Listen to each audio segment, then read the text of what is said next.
You're watching Bloomberg Quint. Demonetisation, GST, higher commodity prices and slower GDP growth. The headwinds are many, yet consumer spending seems to be holding up. But will it sustain? To get you a big picture view of the economy, business and consumer spending, we're joined today by Harsh Mariwala, the chairman of Marico. Mr. Mariwala, good afternoon. Thank you very much for joining us today on Bloomberg Quint. Let me start by asking you to characterize the current state of the economy, sir. From where you sit, what do things look like to you? See, I think from two angles I look at the economy. One is the Marico angle and the impact of GST demonetization on our own business, and another is what I hear from others in the industry. And clearly, both these initiatives have had, shall I say, more severe impact than what we had imagined. And we are still coming out of the GST implementation.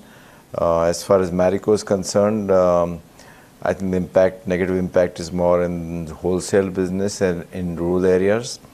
But when I talk to some smaller and medium-sized industry owners, I realize that the impact is much more on them.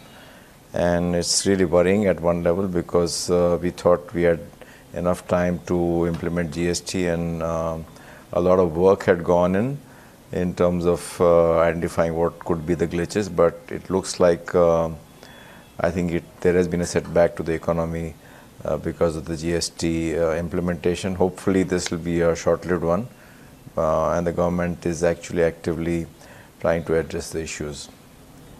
Mr. Mariwala, I don't mean to make this an earnings conversation at all, but I'm just trying to understand what is the extent of the setback, because we've just come out of a quarter that saw fairly poor growth, much lower than anticipated, and we're all trying to understand whether this will continue over the next few quarters. At least from your business point of view, can you give me a sense of what the GST hit has been like in numbers?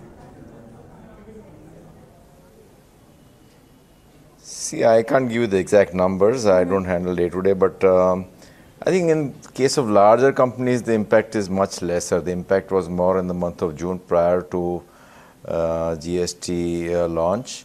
It's much lesser in this quarter. In fact, except for these two sectors, which is wholesale and rural, I think things are back to normal. So I would say that we will return back to a growth trajectory in this quarter. But I think the impact is much more for smaller and medium-sized industries, and that's where there is a higher worry in terms of what will happen to them. Any way to quantify that? I mean, I know that the formalization of the economy, thanks to both demonetization and GST, might help large companies like yours. That has been the commentary with all top business leaders that we've spoken to so far. But a sense, or how do we get to know the depth of the problem in the wholesale and rural industries, in the informal segments of the economy? I think we have to wait and watch and see, is this impact transitionary, or it's likely to be more long-term? And to some extent, it will be a combination of both. So let's wait and watch for a period of 1 or 2 months. But from what I hear from many players, that their sales are down in this quarter by almost 30 to 50%. In our case, it's higher than last quarter, so it's okay. But for whatever reason, I don't know, it's transitionary nature or it's a permanent impact, I'm not able to predict. I'm not a part of that size of industry, so difficult for me to say whether it's transitionary or it's permanent, but the impact is much more there. Mr. Mariwala, good afternoon. This is Ira joining in from the studio as well. Can you give us a little bit of an idea about what's happening in the rural market in particular, sir? I'm curious to know whether, all of that talk about stress on the farm sector, has that died down or does that persist? Is that then sort of spiraling forward into demand impact in the rural economies? See, it's very difficult to predict because the discontinuity is not giving a true and fair picture of what is happening. So to some extent, rural demand is getting impacted because of the GST transition. So I'm not able to clearly identify, is there a demand issue or is it a GST issue, and within GST again it's a transition issue, or it's a permanent impact because of GST. Is there an impact also on supply chains, sir? But I'm quite hopeful things will look up in the next quarter.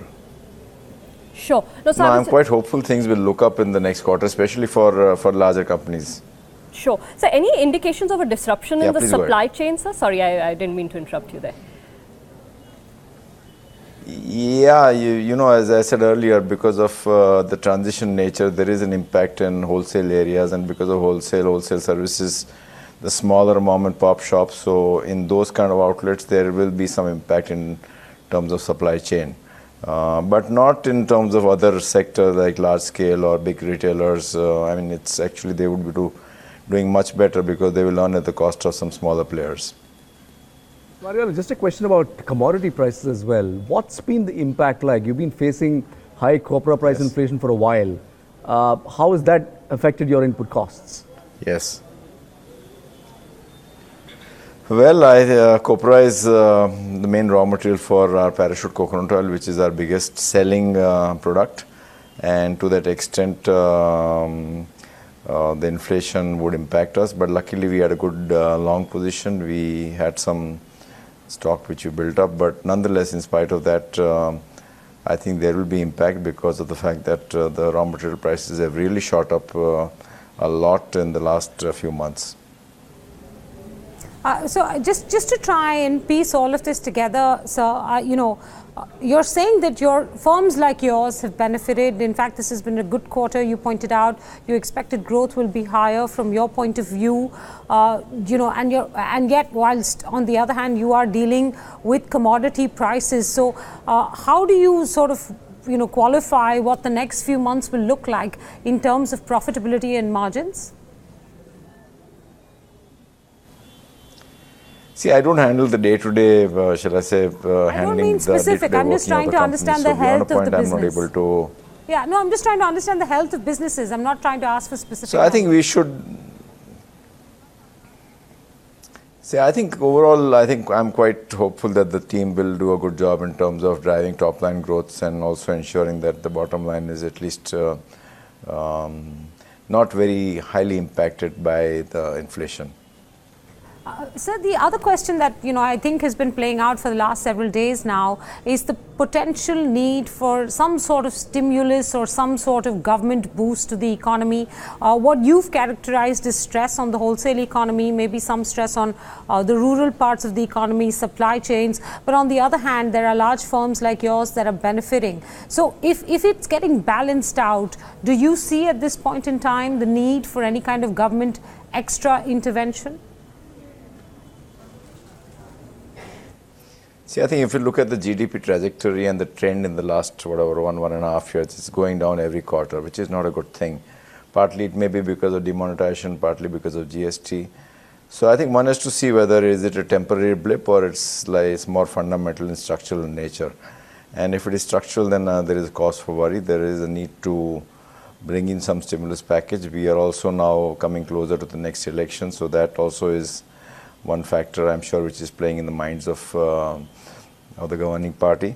So I think we have to wait and watch, but an investment-led kind of a stimulus package will take its own time in terms of growth impact on the GDP. But I think a consumption-led stimulus package would be a little bit more, shall I say, short-term in nature, and will have a impact in the short term, better impact in the short term compared to investment-led stimulus package. Mr. Mariwala, though, I think, you know, we've paid the price in the past for these consumption-led stimulus packages, you know, unless it's very well timed in terms of introduction and then, you know, withdrawing. Would even the consumer industry be actually cautious? Because, you know, we finally got a fix on this inflation problem, at least to some extent. Surely the industry doesn't want that problem to resurface either. Yeah, you're right, but I think maybe at the most, if the government is able to target properly and with all the IT and Jandan and other, if there's better targeting in rural areas amongst the poorer, I think that may help. I think you need to give a package which is very well targeted and at the same time ensure that it doesn't lead to a huge increase in fiscal deficit as well as inflation. Mr. Mariwala, I had one question on investment as well. I think everybody looks at the capacity utilization numbers and says that, obviously there perhaps isn't an immediate impetus for private industry to invest. But I'm wondering if one needs to actually, look at individual segments. Say, for instance, if you look at consumer industries, consumer demand has been relatively strong for a while. Do you think there could be some sort of room for investment coming in from the consumer segment of private industry? For instance, I'd love to know what kind of capacity utilization your companies are running at, sir. See, I think in consumer companies, even if there is capitalization or there is increased investments, the overall size of investments in FMCG industry is not very high. I think our major investment is in marketing, advertising, sales promotion, distribution. So even if we invest more, if we are falling short of capacity, I would think that it will not lead to a spur in the overall economic growth rate. I don't have the exact numbers in terms of our capacity utilization as of now. Sure. Okay, I just wanted to take it back, sir, to the point that you made about some sort of targeted, relief to, let's say, the rural economy or to consumers. Any ideas on what you think or what you'd expect the government to do? Because how would they put this money in the hands of the right consumers? Any thoughts on this? Have you all brainstormed? Has industry sent any suggestions into government on this at all? Not really. Not really? No, I don't think so. But I think from what I read, no, I don't have much clue. But I think if there was a better targeting of what the government did on Narega kind of schemes with a far more higher quality implementation, then money would go straight away into the rural households in the near future whenever this began. And it will have an impact on the overall demand in that sector. Okay, so you're fairly confident that you will see consumer demand strengthen or continue to stay strong over the next few quarters, at least the end of this fiscal. From your point of view, that end of the economy is still holding up, correct? I would not call it strong. I would say that it's coming back to better than the last quarter and better than the last 8-9 months. Strong would be a relatively, I would say it's a much stronger word, but I think it's getting back to little more higher growth rates compared to what we've seen in the economy, So hopefully that should start reflecting in a higher GDP growth rate in the next quarter. Okay, I just have one final question. You've spoken of the many macro pressures and the GST or restructuring reform pressures. There's one more pressure, and that's the Patanjali pressure. I don't think they compete with you in too many categories, maybe one or two. You were quoted in one interview as saying, according to you, it's the most overhyped brand in the country. What do you make of this sweep or move towards, natural Ayurveda-led products and, how that's playing out right now in India? See, I think firstly, they are present in virtually each and every category of FMCG products. So if you look at our basket of products, they are virtually there in cooking oils, hair oils, they are in oats, they are in savory oats. So to say that they are not competing with us is a wrong thing. Number two is they seem to be succeeding more in categories where there is a closer fit with their brand, the way it is associated. So think categories like honey, ghee, even in toothpaste, and a few other categories, they've had a much higher market share. In our categories, in hair care, for example, they have, I think, close to 1 or 2% market share. So as of today, if you look at the kind of market share they've been able to gather, it's not too much of a threat. But that doesn't mean that we should take them lightly. We have to ensure that we are able to maintain our market shares and they're not able to clip away at our shares. Why did you think it was the most overhyped brand in the country? No, because it is being talked a lot, whenever you go out socially, then everybody asks about Patanjali. So, it becomes, whether it's a party or whether it's a business meeting, this is one question which comes up again and again. So, I'm not denying that they have done well within a short period of time, but in many sectors, they have not really gathered the momentum compared to some other categories where they've done well. So there was some recent research by Kantar World Also Panel. in terms of there's one more thing I want. Please go ahead. Sorry? No, please go ahead. Please go ahead. No. One other thing which I wanted to point out was that, they've been making certain claims which are exaggerated claims, and I think the courts have given a verdict in 2 or 3 cases against them. Hindustan Lever filed a case against them, Reckitt filed a case against them, Dabur filed a case against them, and all these 3 parties have won. And I'm sure that many, based on these wins, many other players will also not hesitate to file a case against them for making exaggerated claims. Do you have any legal action pending against them? I don't know. I think we'll see. I think the team has to decide whether is it worthy enough to file a case or it's not. I just had one last question on Patanjali, and that is that there was some recent research that suggested that the brands penetrated about 55% of urban households, or rather 55% of urban households used the company's products as of July. That's up from 33% a year ago, and that rural penetration had doubled to 27%. But you're suggesting that is yet, in all categories, it doesn't pose as much of a threat.